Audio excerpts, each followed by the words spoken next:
What's up, everyone? It's Fuzzy. Welcome back to yet another MLB Recap. Fernando Tatis Jr. is on one of those Nando runs that we saw over and over to begin his career before he was suspended prior to the 2023 season. MLB players, I guess, have spoken. Not really. It was all anonymous. They just voted Jazz Chisholm Jr. as the most overrated player in baseball. We'll talk about that. Royce Lewis, he is becoming a serious problem. And at the end of today's recap, we're going to do a full rundown of the stat and standing leaders across the game of baseball. Don't miss it. We're going to break all of that down and more in today's recap. And don't forget, Recap is presented by SeatGeek. Use code Fuzzy to save $20 off all of your tickets. And if you have not downloaded Underdog Fantasy, my code Fuzzy gets you a $250 bonus cash credit. And today, they are giving away $1,000 for every strikeout Paul Skeens racks up. So again, code Fuzzy on Underdog Fantasy. Oh no, as I was recording, I got the notification. JT Realmuto is going to be missing quite some time with a tear in his meniscus. Now, the problem with that is that the Phillies aren't really all that deep in terms of catching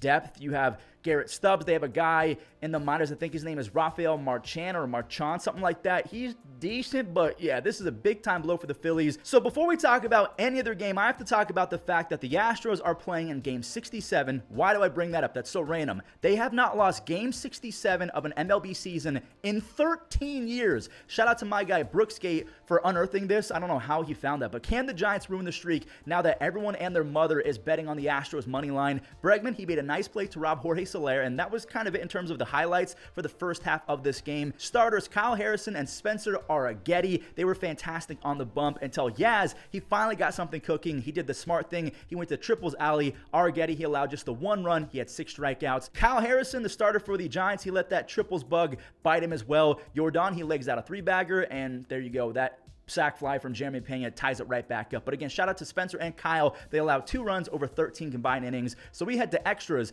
Victor Caratini and Bregman, they made it a 3-1 game. But take it from me, a Cleveland fan, I can confirm 3-1 leads are not a guarantee. Brett Wisely, that's an RBI single. Jeremy Pena, he missed a potential double play. This was huge because 2 are now on for Patrick Bailey. He knocks in the game-tying 3rd run. Ramos, he barely got back to second base. So with this swing, Austin Slater, he comes through for the walk-off. The game 67 streak is over, and that's a perfect example of why you kind of keep your mouth shut.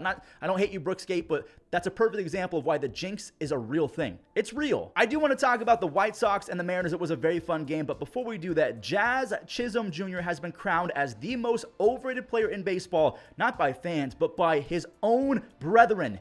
MLB players had an anonymous poll with The Athletic. They voted Jazz as the #1 most overrated player in baseball. Other guys like Rendon, Correa, Tim Anderson, they made the list. But look at the fine print at the very bottom. Some guys voted Juan Soto, Yordan Alvarez, and Bryce Harper as overrated. Now this list is completely null and void. This feels like haterade to the max. Let me know in the comments who you think is the most overrated player. Maybe you actually do think that it's Jazz. It can't be this guy. Luis Robert Jr. I tried my best to roll my R's. I probably botched that. I'm sorry, but this dude could legit change life for so many playoff contenders. He went to the 3rd deck. He's got 38 doubles, 43 home runs, and 21 stolen bases over his last 158 games. Those are road to the show numbers. Seattle, they're down by 3 after Lennon Sosa singled in Andrew Vaughn. All while Eric Fetty, he was carving on the bump. He turned a double play to end his 7-inning gem. The KBO really did fix this guy. Corey Julks, he added a big insurance run, and it's big because Dom Canzone, he brought it back to a 3-run deficit. He's got 6 home runs and power for days, but he has no consistency with the batting average and contact. Seattle, they have the bases loaded. Kopech, he's spamming the inside corner versus Raleigh. Cal had to pull a move straight out of Matrix to get out of the way of getting hit, and then he got rung up on a borderline pitch. He's mad, but he stays in the game. Service, he kind of sacrificed himself. He got ejected for him. Moments later, Mitch Haniger got the inside swing to actually drop on a 100-mile-per-hour fastball for 2 RBIs, and if you're not looking, please look. This was a bunt squeeze. Luke Raley, we call him Nuke Raley, he showed that small ball is still a thing, and Cal Raleigh, he went boom.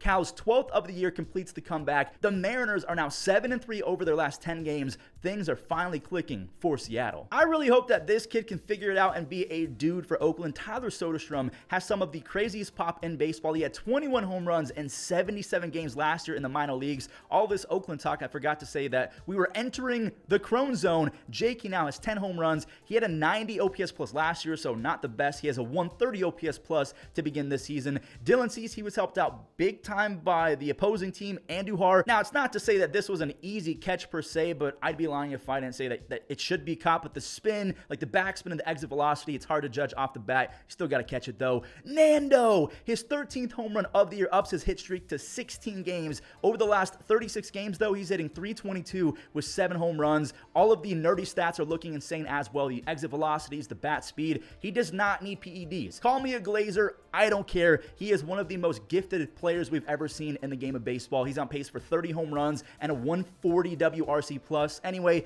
Dylan Cease, he racked up 8 strikeouts through 6. He's got 101 strikeouts in 83 innings. The A's deployed rookie Michael Otana, something like that, to get out of a bases loaded jam. Welcome to the big leagues. In his MLB debut, he's entering with the bases loaded. He walked a guy, he allowed a single. Just not the best debut, and just unfortunate for the A's to do that to the poor kid. That's where we end things. The Padres, they're just one of those teams that they win a few, they lose a few, they win a few more, and then you guessed it, they lose a few. Now, I'm not gonna lie, I had my Yankees cap on for this one. I'm sorry, Royals fans, but you guys are way too good, okay? I need the Yankees to win this series for us Guardians fans. Soto, he's back in there. That started a rally off of Seth Lugo. Juan, he scores on a scorcher off the bat of Alex Verdugo. And wait, is that another bunt? DJ, he bunts in their second run. That was a safety squeeze.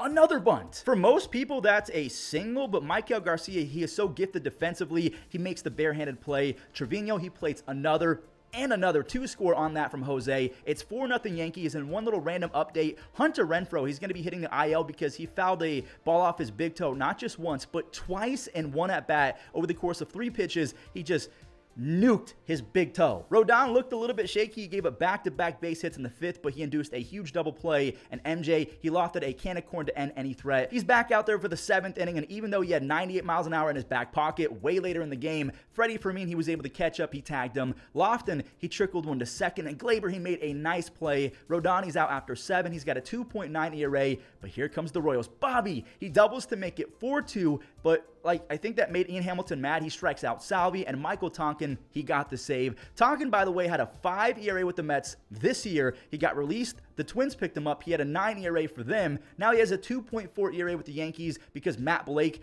I mean, he should be MVP. Matt Blake is one of the best pitching coaches in baseball, along with Andrew Bailey of the Red Sox. Moving on over to the first pitch of the Rays and Orioles game, Gunnar Henderson has 21 home runs, and it's crazy that only 2 or 3 humans on Earth could stop him from MVP. Ohtani, he's one of them, but he's in the NL now. Also, Aaron Judge, Mike Trout, so it's just unfortunate that Gunnar is going off at the same time that Aaron Judge is literally right-handed version of Barry Bonds. What was that? Alex Jackson hit one 431 feet. He makes Martin Maldonado look like Mike Piazza. That's just his 3rd base hit in 49 at-bats. That raised his OPS plus. Remember, OPS plus is on a scale from 0 to 100, and you can go negative. He's got a negative 32 OPS plus after the home run. Thankfully, James McCann is the man. He ties it, and Ryan O'Hearn, he made it for his sinful transgressions, and all that means is he ruined my 6-leg hit parlay yesterday, and that would have made me a lot of money, but he did not do that. Instead, he had 3 base hits in this one. Gunnar Henderson was blessed by the baseball gods. He thought that this one was going foul. O'Hearn, again, he found a hole. He's one of the best hitters in all of MLB when it comes to hitting against righties. Now, staying with righties, Corbin, he went 7 innings, and he held Tampa Bay to just those 2 random and rare runs because Alex Jackson might never do that ever again. He struck out 6, only walked 1. He's now 7-2 on the season. That's because Craig Kimbrell, even after walking someone, he strikes a couple guys out and then gets Caballero to pop up. He has 432 career saves. Can he get to 500? The Orioles, they sweep the Rays. The Rays are now 31-34 and 15 games back in the East. The Twins are debuting their brand new City Connects. What do you guys think of them? I will say, I don't mind them, but we've seen so many blues and yellows and dark uniforms. Can we get a bright City Connect, please? The Twins were gifted a run after Margot was allowed to get all the way to 3rd base on a bobbled ball in right field. So Vasquez, instead of a sac fly to go to 3rd, he gets an RBI sac fly. Correa drove one to right as well. He drops it in for an RBI double. All of the Sheriff, he was looking great. Chris Paddock, he made a Rockies smoothie. He struck out 6 over 6 1/3. Scoreless frames, by the way. He needed that after allowing 4 and then 7 runs in his previous 2 starts. Royce Lewis, listen to these stats. Over his first 77 big league games, he's hitting .309, right? Oh, by the way, he has 21 home runs and 63 RBIs. If he stays healthy, he will be a perennial top 5 MVP candidate. He turned 25 a few days ago, so he has plenty of career left to just completely break out and stay healthy. The Twins, they take it 5-0, and they've won 2 in a row after losing 5 in a row. Kids, pay attention to this clip please. It's going to save you a lot of trouble in the future. Spencer Horwitz, that's a good thing. He doubled, but then he ruined a double by running on a ball in front of him. That is one of the biggest baseball sins imaginable. That for sure can't happen in Little League, let alone the big league level. Colin Ray, he got out of that frame without any damage, but can't say the same about the third. A solo home run for Alejandro Kirk. I haven't really said his name over the last 2 years. I think Jackson Chourio won't have that issue because he's got 7 home runs and 7 stolen bases. He turned 20 a few months ago. He also has 2 outs above average defensively. Vladdy, he just lost his bat. It was there for 2 innings. Like, as Willie hit a home run, that bat was still up there in the fencing. Willie, by the way, has 10 home runs and 9 stolen bases. Yeah, they're still trying to get the bat down. They're throwing balls at it, and finally they got it to drop using some sort of rod or stick. Milwaukee got 1 more home on an Adames sac fly, and Vladdy, he could have extended the game, but Toronto put the runner in motion, so no base hit. Bryce Terang, he was kind of shaded up the middle because the runner was moving. Ball game. Terang, by the way, has 23 stolen bases, 6 DRS while hitting over 300. Is Bryce Terang about to be an all-star? Those were all of the games from yesterday, so let's go ahead and talk about the stat leaders across the game of baseball. Then we'll talk about the standings. So batting average, we can see that it's Profar, Bobby Witt Jr., Juan Soto, Marcell Ozuna, and Ohtani. Obviously, the biggest surprise is Jurickson Profar. He's just a different guy when he's in a Padres uniform. Pitching wins, we have Ranger Suarez already at 10 wins, followed up by Seth Lugo, Carlos Rodon, Aaron Nola, and Mitch Keller. Mitch Keller has looked very, very impressive over the last 2 or 3 weeks. Home runs, we know it's Aaron Judge. He's leading the pack with 24. I think he's on pace for 58. Then we know it's Gunnar Henderson, Kyle Tucker, Marcell Ozuna. Marcel's having a fantastic year. And J-Ram, he's 4th in home runs, and then RBIs. We'll just go to RBIs right now before we talk about ERA. RBIs, we have J-Ram, Judge, Ozuna, kind of the same guys, and Alec Bohm with 51. ERA, we have Ranger with the most wins and the lowest ERA. He's barely beating out Ronaldo Lopez. Tanner Houck has been, him and Tarek Skubal have been the best pitchers in the AL this year. Shota Imanaga has been very impressive in his rookie season. We have saves, Ryan Helsley with he's the only one with 20-plus saves. Then you have Clay Holmes, Clase, Finnegan, and Robert Suarez. Hits, obviously, the hit king, Luis Arraez. Then look at that. Bobby Witt Jr., the 5-tool superstar. You have Altuve, who just keeps on racking up base hits. Mookie Betts, William Contreras. Strikeouts, we have Glasnow way ahead of anyone with 116. Then it goes Crochet at 103. Cease, we talked about him today. Cole Reagans and Tarek Skubal. Just the AL Central has so many good pitchers. 3 of them. Skubal, Reagans, and Crochet, all in the AL Central, and Cease was in the AL Central. Stolen bases, Ellie's leading the pack at 34. He's 11 ahead of Bryce Terang. Then you have Bryson, Bobby, and Caballero rounding out the 5. And then quality starts, that means going 6 or more innings, allowing less than 3 runs, or 3 or fewer runs. Jose Brios, Burns, Houck, and Gilbert have done that 11 times. The Orioles are so good that even though the Yankees are 47-21 with a plus 113 run differential, they're 2.5 games ahead of the Orioles. Then the Red Sox are kind of surprising me at 33-30. The Jays and the Rays, they got a negative run differential and they're 14-15 games out. The Guardians, in my opinion, even though I expected them to make the playoffs if Miles Straw did not play outfield, I thought it was going to be Chase DeLauder, but Tyler Freeman has saved the outfield power and offensive ceiling, in my opinion. They're 4.5 games ahead of the Royals. The Twins, they're winning a lot lately. They're 35-31. The Central is no longer a dumpster fire, and I still like the Tigers as well with that pitching rotation. The White Sox are kind of the ugly step. Well, you know what I'm trying to say. I'm not trying to be mean. But anyways, the AL West, the Mariners are 5.5 games ahead of the Rangers. Even though they have a plus 10 run differential, the AL West is kind of taking over what the AL Central used to be with the A's, the Angels, the Astros. I don't know if the Astros are going to give up because I think Kyle Tucker is injured. What are they going to do?